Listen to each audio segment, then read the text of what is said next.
So we're gonna watch Alice Through the Looking Glass in IMAX 3D.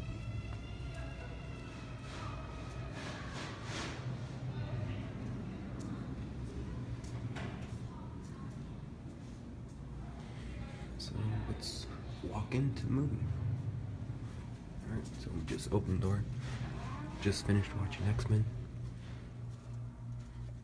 On to Alice.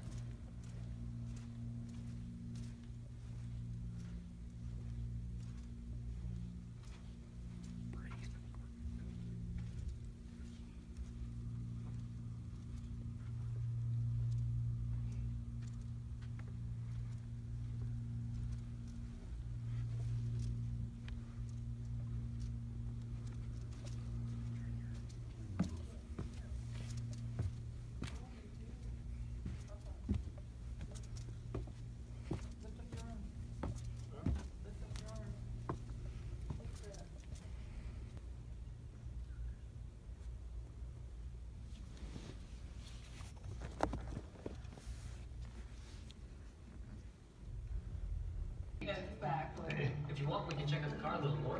Wow. This is impressive. Alrighty. When you plug your iPhone in, some of your favorite apps. I gotta blink. How do you hold your eyes open that long?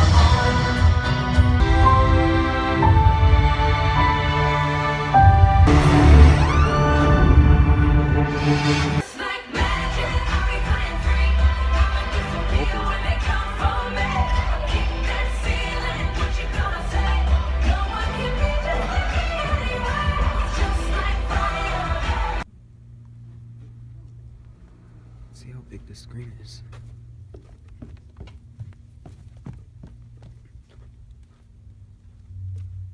Oh, it's a silver screen.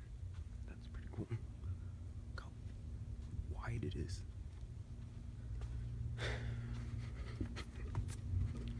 So, let's get out.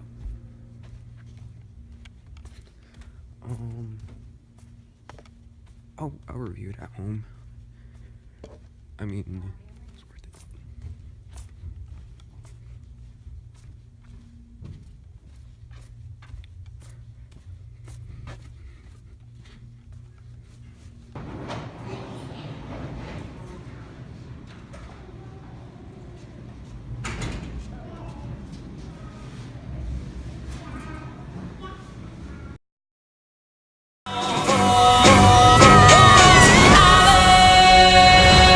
I seek a young lady. Her hair Yes. yellowish. Her name Alice.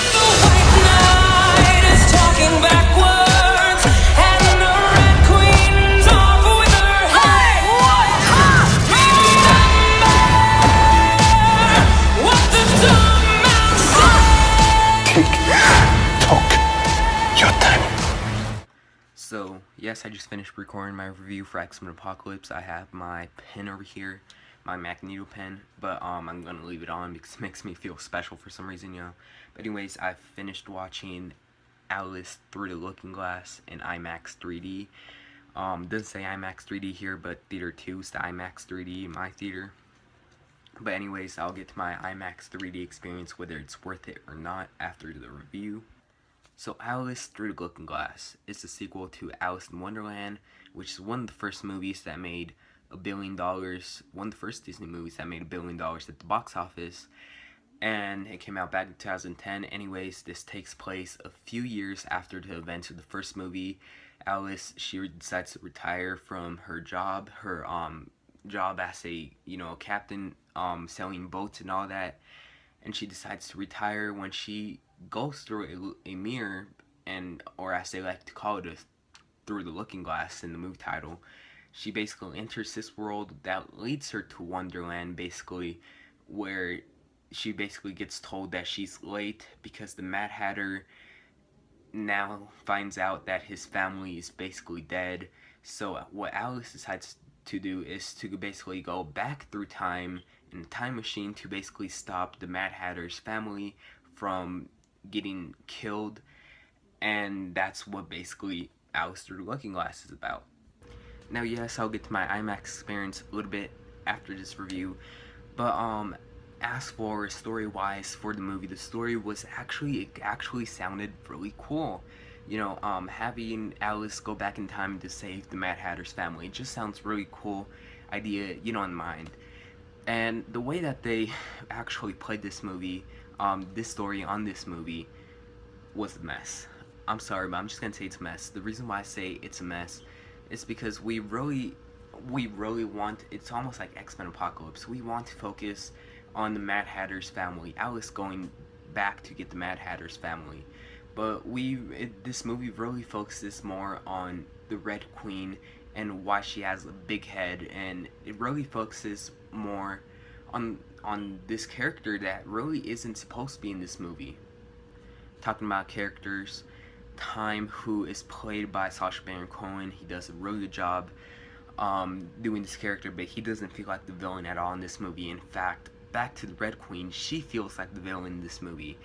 And again, she really doesn't have reason to be back in this movie. Just because she was the villain in the first movie, I got a feeling that's why they brought her back to this movie. And she wasn't needed. Maybe they could have edited her character out of this movie. Maybe it could have been better and, you know, actually make Time feel like the actual villain. Now I'm going to have a hard time saying this, but Mia Wasikowska, something like that, who plays Alice in this movie. Again, she really does her job as playing Alice. I give her a lot of credit for actually bringing this character to life. Same for Johnny Depp as the Mad Hatter. He really brings this character out, and he does a better job than he did in the first movie. And Alan Rickman, his last movie, and it's his voice talent. He plays basically the I don't know his name, but it's the butterfly. And, you know, he does a really good job lending his voice to this character, and he really gives this character a lot of depth in his voice, you know. But, you know, going back to the disappointments of this movie, I'm just so mad that I was really looking forward to Time in this movie, and he just doesn't actually feel like the person that I wanted him to be in this movie. I wanted him to feel threatening in this movie. And no, that's what the Red Queen did in this movie. But now to the things that I liked about this movie. Going back to performances, which is probably the best performance of this movie, is Anne Hathaway as the White Queen. I just really loved her character, and she is basically the reason why I kind of liked the first movie. Maybe if it was a different actress playing the White Queen, I would probably give the first movie a lower score and probably like it a lot less. But Anne Hathaway, she just has this way to bring this character to life. It's the hand movements that she probably does while she's playing the character, you know, those hand movements.